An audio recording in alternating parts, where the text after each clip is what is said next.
InStock, apa kata mereka?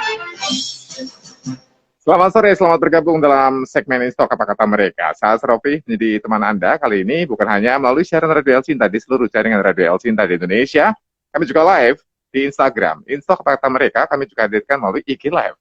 Kali ini tidak sendiri, ada tema yang sangat penting untuk kita bahas kali ini, karena dewasa ini, berita ini sedang menarik ya, karena banyak masyarakat yang harus kita kasih tahu mana yang benar dalam konteks ketika Anda berhubungan dengan ekonomi digital. Anda tahu kan bahwa ada masalah dalam trading dan sebagainya, di mana ada sejumlah aplikasi yang diduga melakukan penipuan. Namun bagaimana memastikan agar Anda tidak masuk ke dalam lingkup seperti itu, kami akan ajak Anda bertemu dengan narasumber kami, profesional trader, dan juga penulis buku bestseller trading dan investasi, Pak Desmond Wira. Bang Desmond lah, masih muda. Bang Desmond, selamat sore Bang. Ya, selamat sore. Apa kabar? Sehat ya? Sehat, Baik, sehat. baik. Kami baik nih.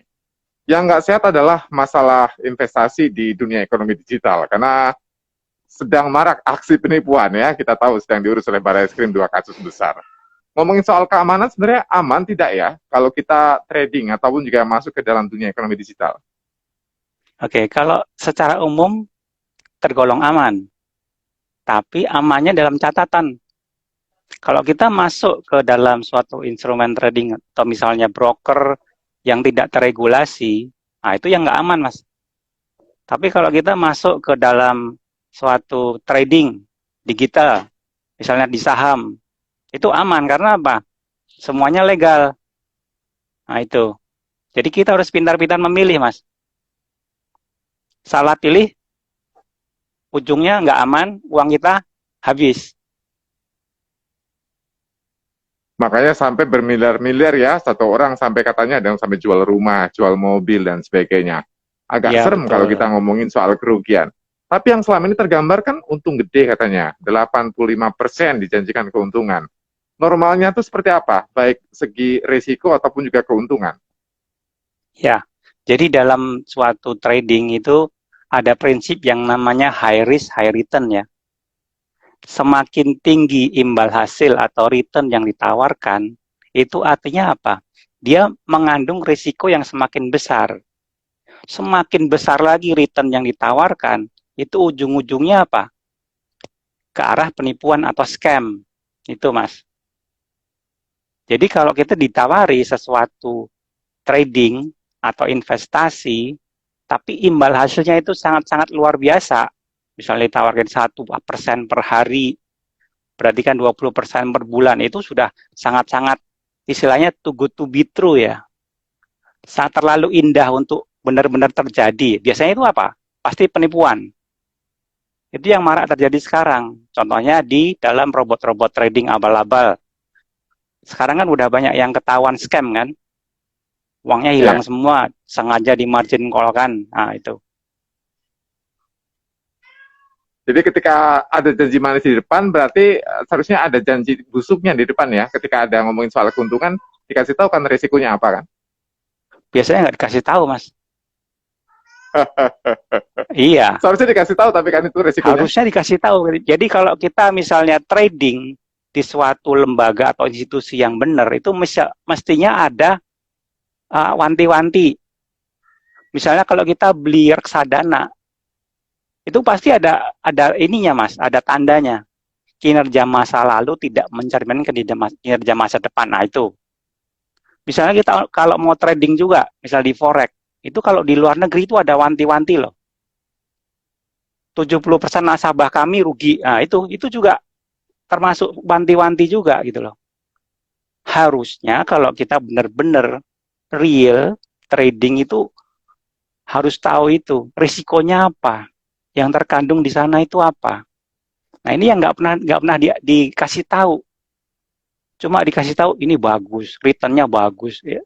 Tapi ya nggak ngomongin risiko ya akhirnya apa? Akhirnya ya masuk ke dalam penipuan ini. Begitu, Mas. Jadi kayak kita beli kucing dalam karung ya. Kami akan berikan ruang untuk masyarakat ya, terutama masyarakat yang sudah mulai penasaran dengan dunia trading dan sebagainya. Dan sampai Anda masuk ke lubang yang bisa menjadi kuburan Anda. Kita akan ajak Anda untuk mendalami apa dunia trading dan bagaimana membedakan antara trading abal-abal dengan trading yang benar ya. Jangan sampai kemudian masyarakat takut trading, karena trading juga menjanjikan keuntungan besar sebenarnya. Dunia luas, skupnya besar, kemudian kuenya juga lebar. Kalau Anda ingin berbagi kue atau mendapatkan bagian kue dari dunia trading, ya Anda harus menyimak pembicaraan ini. Anda boleh tanya langsung ke redaksi Elsinta, seperti biasa nomornya, Anda sudah simpan, mudah-mudahan sudah ya. Kalau belum, kami akan bacakan 0215869000. Yang ada di IG, kami sapa, mudah-mudahan Anda sehat ya. Mau tanya silakan, atau memberikan masukan silakan di kolom komentar saja. Nah, kalau yang selama ini disebut penipuan, abal-abal, ada juga katanya modus flexing. Sebenarnya apa itu, Bang Desmond? Ya, jadi kebanyakan yang ditawarkan dalam bentuk penipuan ini sebenarnya bukan trading, Mas. Itu money game. Ya, kebanyakan itu money game, yaitu robot trading abal-abal yang sebenarnya bukan robot trading juga. Karena apa? Tradingnya itu rekayasa, Mas. Oh, Jadi nggak ada trading sama sekali sebenarnya. jadi kesannya Jadi ada naik turun, kesannya untung, Iya, padahal enggak. kesannya untung padahal enggak. Itu profit yang diberikan itu sebenarnya diambil dari setoran member-member yang baru, Mas. Oh, Nah, itu prinsip money game. Jadi uangnya cuma diputar-putar aja di dalam itu skemanya dia. Nah, itu yang jadi pertama. scamming dong ini masuknya, penipuan. Iya, penipuan. Nah, kita harus tahu itu. Soalnya kalau kita masuk ke sana, udah uang kita pasti habis itu. Sekarang rata-rata yang robot trading abal-abal itu nggak bisa narik dana, Mas. Tinggal nunggu waktu aja itu. Oh, Iya, saya kemarin sempat nanya nih ke PPATK ceritanya ya. Saya tanya iya. kayak gini, uangnya itu lari kemana ya? Apakah di Indonesia atau jangan-jangan nggak ada di Indonesia? Dan disebut katanya ada 5 negara, katanya ya seperti British Virgin Island, kemudian British Virgin Island, Mauritius, kemudian Singapura, Amerika, dan juga China. 5 negara teridentifikasi. Berarti pemainnya nggak di Indonesia dong ya, Bang Desmond? Iya, ada pengelola robot trading itu yang sudah kayak multinasional, Mas. Jadi membernya itu dari berbagai negara. Ada dari Perancis, ada yang dari Cina. Itu udah seperti menggurita kemana-mana itu. Jadi Indonesia itu sebenarnya cuma salah satu pasarnya aja. Nah itu. Dan pasar empuk ya, karena orangnya banyak, kemudian juga edukasi Betul. juga belum masif seperti di tempat lain ya. Betul. Literasi finansialnya masih rendah. Jadi orang belum aware gitu loh. Bahaya dari penipuan berkedok trading ini. Aduh, alih-alih pengen untung malah buntung. Coba kita dengar masyarakat. Pak Zen Nasution di Tebet, Jakarta Selatan. Halo, selamat sore Pak Zen. Selamat sore Bu Mas Rofi. Ya, sudah berencana mungkin ikutan trading Pak? Wah, jangan sampai. Saya sering ditawarkan itu. Minggunya penghasilannya sekian gitu. Aduh, pernah tuh. Modalnya kecil, untungnya gede gitu. Aduh, Pak Desmond pernah dengar GCG nggak? GCG? Ya, itu udah lama sekali tuh Pak. Nah, itu kawan saya itu punya, itu orang Singapura. Pernah saya pikir bantu di sini. Ternyata sekarang mereka bermain. Dan ini pusatnya Malaysia, Bung. Jadi mereka proyeknya GCG itu Guardian Capital Global itu sentralnya Malaysia. Jadi Chinese Malaysia dengan Chinese Singapura. Dan sama yang Singapura sudah menjadi warga negara, sempat bermasalah di imigrasi sama Polda ya, tapi sekarang lolos gitu. Sementara mereka udah ngaruh dana itu udah sampai 1,6 triliun. Ya. Jadi asetnya dia beli hotel di Bali, mereka pernah, udah beli rumah di Menteng, tadinya tinggal di apartemen Tanah Abang itu. Sekarang udah tinggal di Menteng. Tapi sampai sekarang tidak tertangkap gitu. Licin gitu ya Pak ya? Hah? Licin ya? Wah sangat, dan dia pegang semua orang.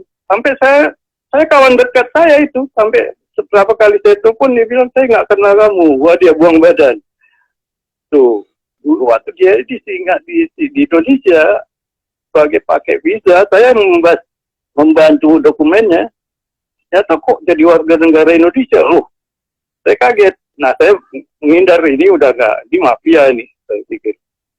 Saya udah tinggalkan. Itu saya dengar dia main di GCG dan meledak kasusnya, mereka dapat menggelapkan uang hampir 1,6 triliun. sudah sempat bergulir di Polda itu orang-orangnya, tapi nggak sampai sekarang nggak ada tindakan apa-apa gitu, lolos. Yang saya bingung itu, gitu loh. Mereka tuh kuat banget gitu. Dan yang Malaysianya pernah ditangkap di airport sampai lolos juga, balik lagi. Buat dia bikin paspor RI. Datang dari Malaysia, dia pakai paspor RI, ternyata ditangkap sama orang imigrasi Cengkareng, dibalikan. Sekarang dia balik lagi ke Malaysia, tapi balik lagi normal gitu. Yeah. Dan wah itu canggih Bung Asrofi. Seram ya, nanti kami telusuri coba Pak. Mudah-mudahan ya dapat Coba data cari lebih Pak komprehensif. Desmond dengar, kalau Pak Desmond dengar GCG itu bagian Capital Global itu gila-gilaan itu, dan sindikatnya memang Asia dia. Baik, thank you Pak Asia. Zen, nanti kami Betul, coba Pak. telusuri ya Pak Zen ya. Sebelum di dalam nih, Ya, kita terima ke kasih infonya ya Pak ya. Cibubur nih ya. Tadi di Tebet, sekarang Cibubur. Ini sama-sama orang Batak ya. Tadi Mandailing, sekarang Batak Karo kayak ini. Pak Saud Sitompul. Halo, selamat sore Pak Saud. Selamat sore Bung Asrofi, Iya, selamat silakan. sore Pak Desmond. Iya, Selamat ini sore. selamat sore Pak Desmond ya. Ini memang heran kita kalau kenapa masih ada orang yang mau tertarik yang seperti ini ya. Nah, satu, kalau saya lihat kita terjebak dengan si pemain itu menggunakan marketing. Jadi mereka seperti berlindung di balik marketingnya ini, marketing yang jor-joran. Nah, yang seperti ini Pak bukan hanya di trading-trading seperti ini. Ini dulu pernah juga di mobil seperti itu. Kalau kau beli mobil lewat kami ininya, kau dapat mobil satu bonusnya. Itu. Setelah itu bermasalah. Tapi bahkan saya kira Pak, asuransi juga seperti ini. Buktinya sekarang kalau kita lihat berapa itu asuransi yang tumbang. Jadi hampir sama prinsipnya, cuman di sana lebih resmi sedikit. Saya sudah mengalami dengan asuransi. Berapa kali kita ikut asuransi, habis. Jadi bukan hanya di seperti ini. Yang kecil-kecilan kan sudah banyak yang sering itu. Yang seperti kalau di Medan dibilang jula-jula. Kita kumpulin. Seperti yang Bapak Lesmon tadi mengatakan, uang yang nasabah juga membayarnya itu. Lama-lama kan habis. Saya kira yang di asuransi juga begitu. Coba berapa sekarang asuransi yang sudah tumbang itu. Gak mungkin lagi dia membayar apa yang menjadi kewajibannya dengan apa yang masuk. Begitu yang masuk stop, habis. Nah itu saya Pak. Nah kemudian yang kedua, ada satu di sini yang sangat prinsip. Para penyimpan uang ini, para pengawas, terus langsung begitu dia gagal, dia ribut. Dia nuntut ke negara. Negara yang harus membayar, mengganti, bahkan gitu Pak sering. Kalau saya bilang, ini juga kita harus ketat. Tanya dulu uangnya itu yang di dalamnya itu udah lapor nggak di SPT-nya? Udah laporin nggak ke negara? Sebab kalau dia tidak laporin itu sebenarnya dia nggak ada hak untuk menuntut ke negara, karena dia nggak bayar pajak untuk itu. Jadi kalau dia menuntut harus dicek dulu sudah dilapor nggak ke SPT-nya, baru bisa di negara mengapainya, membelanya. Itu kira-kira dari saya Pak. Terima kasih. Baik, terima kasih Pak Saud Sitompul. Tadi juga ya Pak Zainal Nasution di Tebet. Ini berkaitan dengan kejahatan. Kejahatannya abroad ya, lintas negara. Betul demikian ini Bang Desmond. Depan tadi sudah kita bahas sedikit sebenarnya. Tapi betulkah mafianya seperti itu bermainnya? Ya, ada sebagian yang seperti itu, ada yang cuma lokal aja Pak. Oh. Ya, jadi nggak semua lintas negara ya. Yang 2 kasus terakhir yang di Mabes Polri itu lokal atau lintas negara? Yang mana itu Pak? Yang 2 di Mabes Polri sekarang diurus. Oh, yang itu, yang binary itu. Ah, Ya. Kalau itu lintas negara itu Pak. Wow. Jadi kita cuma salah satu pasarnya aja. Kantor Hilang pusatnya dong itu di negara masyarakat luar. tadi. Ya. Jadi di sini itu cuma salah satu pasarnya aja. Nah, afiliator itu sebagai kepanjangan tangan dari binary option itu, perusahaan itu. Jadi otaknya bukan 2 orang itu. Mereka cuma antek aja sebenarnya. Antek yang bekerjasama dengan mereka gitu loh. Tapi Kayak kalau Markom otaknya sejenis orang itu lain. ya Bang Desmond. Iya. Gitu. Jadi yang dimintai pertanggungjawaban siapa kalau kayak gitu? Kalau yang dimintai pertanggungjawaban ya semuanya bisa itu Pak. Penyelenggaranya yang mempromosikan itu bisa kena semua itu. Karena kan udah binary option kan udah dianggap sebagai judi ilegal kan. Ya. Nah, di dalam judi yang menyelenggarakan kena kan, yang mempromosikan pasti kena juga kan. Nah, yang main sebenarnya kena juga, tapi kan kemungkinan besar nggak diungkit-ungkit gitu loh, karena korban ya itu. Ya. Nah, kalau dikomparasi dengan misal ya asuransi tadi Pak Saud yang mengatakan, apa bedanya trading dengan asuransi? Toh sama-sama keuangan tuh yang diperdagangkan. Jadi kalau in asuransi itu termasuk sebagai salah satu instrumen keuangan, Pak. Jadi tidak untuk ditradingkan sebenarnya. Itu beda lagi. Asuransi kan pertanggungan.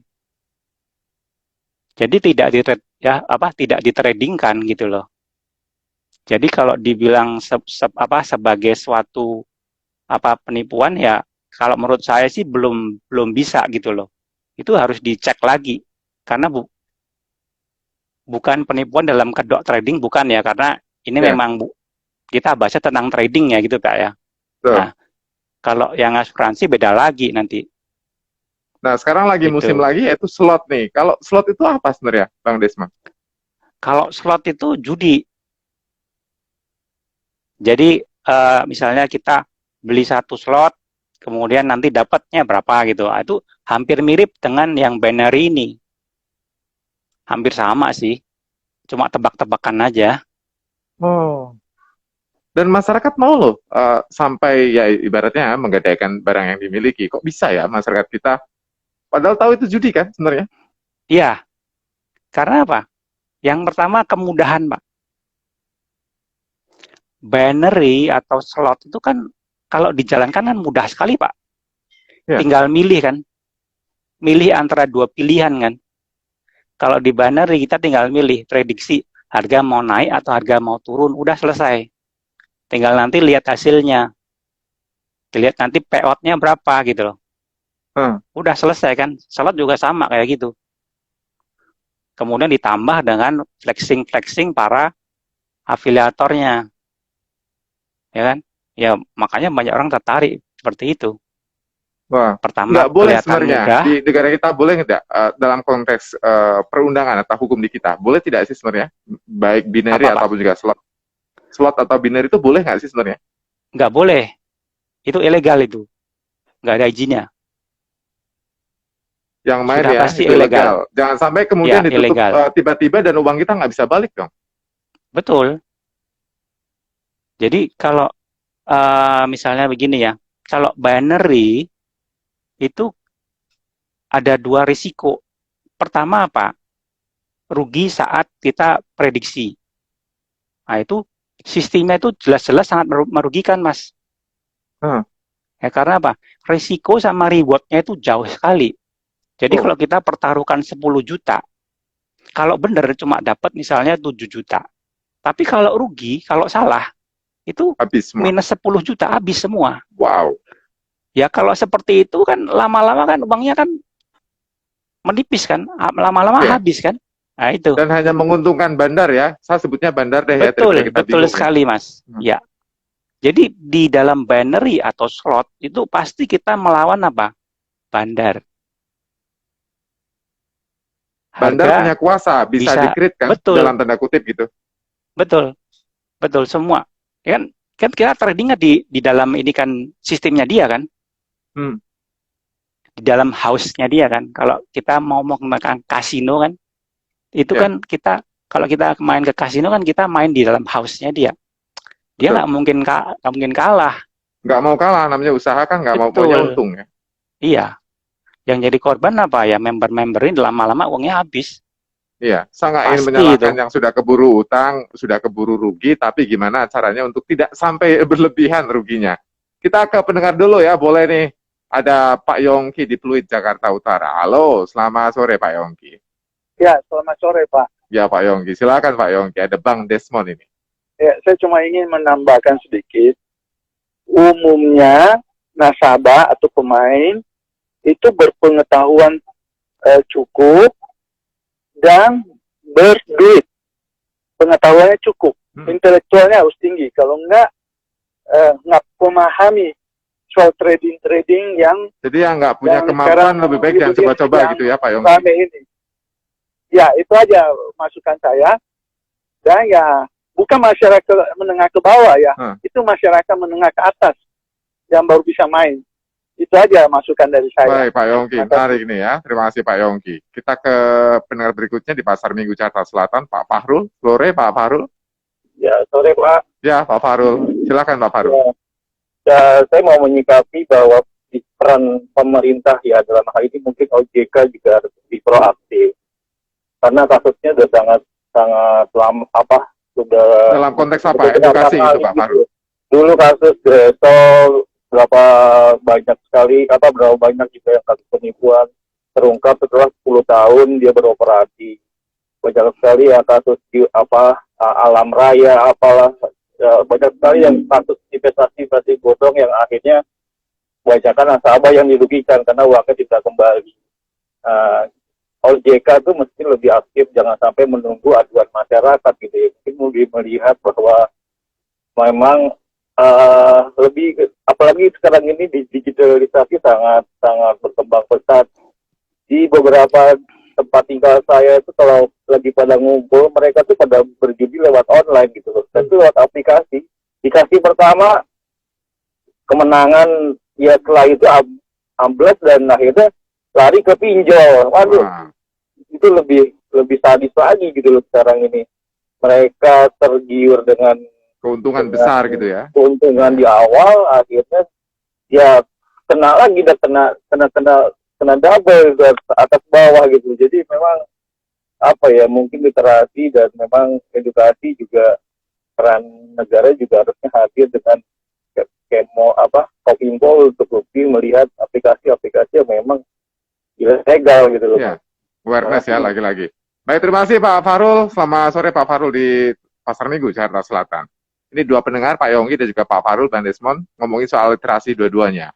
Tapi Pak Fahrul menegaskan tentang konteks keharusan pemerintah, kewajiban pemerintah sebagai regulator untuk bisa memberikan regulasi, memberikan literasi yang mumpuni untuk masyarakat agar tidak merugi. Bagaimana Bang Desmond melihat literasi masyarakat dan juga peran pemerintah untuk memberikan literasi?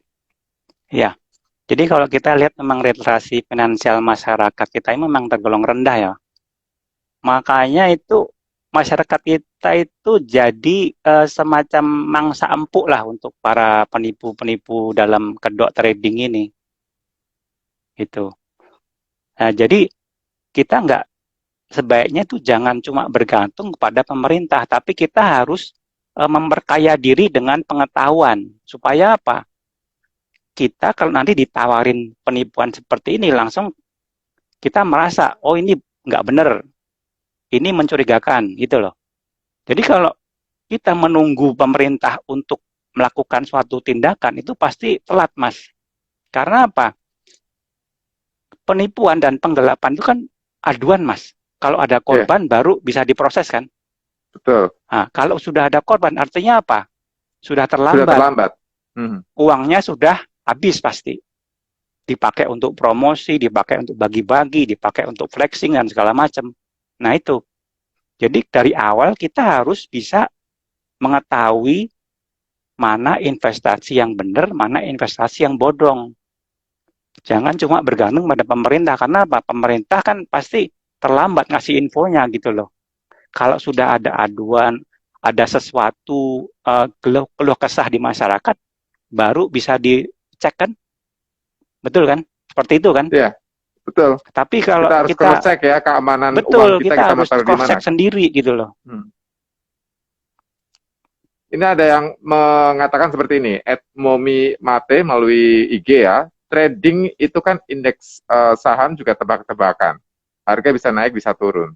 Apakah itu termasuk judi atau itu adalah hal yang lumrah dalam dunia trading? Nah, coba bedakan antara naik turunnya trading dengan judi. Bedanya apa sebenarnya, Bang Desmond?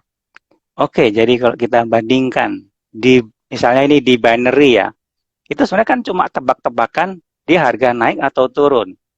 Ya. Tapi di dalam trading, misalnya trading saham atau trading forex yang kita di broker atau yang kripto, legal, mungkin kan kripto juga ada atau trading kripto sekarang ya. Itu sama.